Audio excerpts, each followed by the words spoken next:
I grew up as an Army brat.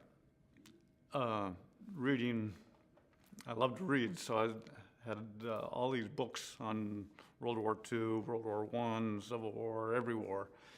And so I was in college and Vietnam was heating up and I wasn't about to miss a war. It was sort of my turn, and from all that reading, I didn't want to join the Army, even though that's what my dad was in. Uh, so I joined the Marines specifically to go to Vietnam, and they accommodated me. I was there December 66 to January 68. Out in the bush the whole time, except for about 6 weeks in the hospital in Da Nang after I got shot. I'll give you, three stories. When I got shot, the lieutenant had just joined the platoon, and so the platoon sergeant was leading a platoon-sized patrol, and he took us on a path that he was told not to go on. I learned after the fact. And sure enough, we got ambushed. The point man was killed. The number 2 man was shot in the stomach. The gunner ripped off 100 rounds real quick, and then I was the A gunner, so I had to run up into the kill zone to resupply the M60, and that's when I got shot.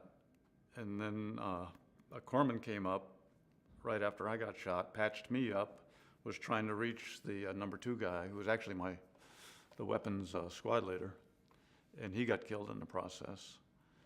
And then the gunner got shot, and I think that was about it. Three wounded, 2 killed that day. Not a good day for the Marines. But a couple of other stories. We were on this island CP, a command post where just a platoon was, and we had gotten intelligence that we were going to be attacked that evening. And so the lieutenant says, well, we'll set out an ambush. Normally a gun, an M60, didn't go out at night because of the tracers. They know where you're at. But if there's going to be a real heavy fighter, you want a gun. So they attached me to the squad, and off we went. Well, we go across the river there. Like I said, we were on an island. We go across the river, and we just set in at the nearest hooch.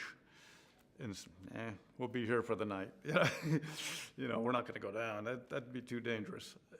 But the forward observer says, "Oh no, I can't protect you here." Well, that's all right. Screw it. The base is just across the river, so the chances of being attacked where we weren't that great.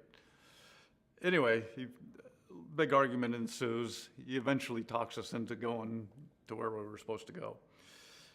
And it was just an absolutely pitch black night. You couldn't see 2 feet, literally. Heavy overcast, no moon, pitch black. We were literally hanging on to each other's shirts to the guy in front of you, or else you'd get lost. Anyway, we finally get down there. We're creeping out. I don't know how the squad leader knew where he was going, because he couldn't see either. But anyway, we get down there, which really wasn't very far, a quarter mile probably. And we're just standing there waiting for the squad leader to place us. And they walked right into the middle of us. I was actually the first to see them. I thought I saw some movement. I was still an A gunner at the time, and I grabbed the gunner by the elbow.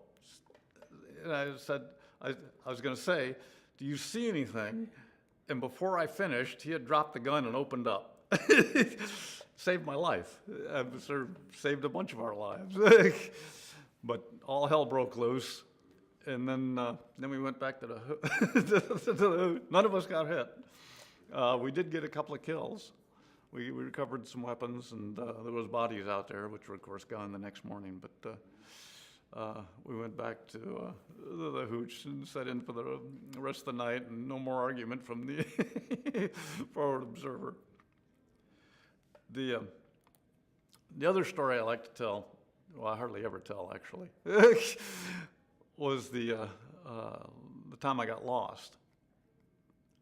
I had just come out of the hospital after being shot, and the gun teams were full. So they, I was a weapons guy, and so they gave me a rocket. We were still carrying the old bazooka at the time, the 2.5 inch bazookas. So they gave me a couple of rounds to carry, and stuck me in the back. It was going to be a platoon-sized CP out in this bad area for a couple of days. And so we were filing out and heading out onto the patrol, and one of the A gunners stepped on a mine, blew himself up, and so all of a sudden I was back in guns. whatever rounds I had, give them away. You're back in guns, you know. And so anyway, we go out to this place where we'll be setting in for the night, and we're literally digging a bit of a foxhole, trying to find some cover for the night. And the FO, the same guy, comes running by, says, "Hey, we spotted some VC, the politically correct term. We spotted some VC. Let's run them down, you know." And I says, "No, I'm busy, you know, and besides, I'm an A gunner. I got to get permission from the gunner." He says, "I don't care." But I says, "Okay." And he says, "Well, let me borrow your rifle instead." I said, "No, the rifle's not going anywhere without me." Anyway, this is all happening in 10 seconds. I said, "Okay, I'll go with you." And so I jumped up and we ran off with the FO, and there was 3 or 4 of us. And we chased them. We did see him. Got a few shots off. I don't think we hit anybody. And we had gone 200-300 meters. I have no idea, really. Anyway, it occurred to me I didn't have any ammo with me. You know, I had the magazine in my rifle, and that was it, which is 20 rounds. We carried 1 in the chamber and 20 in the magazine, so 21 rounds. And I'd fired maybe 15 at this point. So I says, "Hey, I got to go back for ammo." "Okay, fine." Well, I got lost on the way back to the platoon. You know, one rice paddy looks just like another. And I didn't think we'd gone that far, but I couldn't find the platoon. And then they started calling in artillery. The platoon did, and of course they didn't know where I was. And so I'm running all over the place like a chicken with his head cut off. And finally this artillery sounded like it was just about to land on my head. And I dove into a tree line, and the artillery obviously missed me. But I look up, and completely encircled with bamboo was a well-kept hooch, and protected by fresh bamboo, fresh punji sticks. And so I knew that that's where the VC were living. Probably, I don't know whether anybody was there at the time, but I knew I was in trouble. So I turned around and ran like hell in the other direction, and was setting some sort of land speed record. And some more artillery was coming in and was going to land on my head, and I dove into another tree line, and it was the Marine. It was the platoon.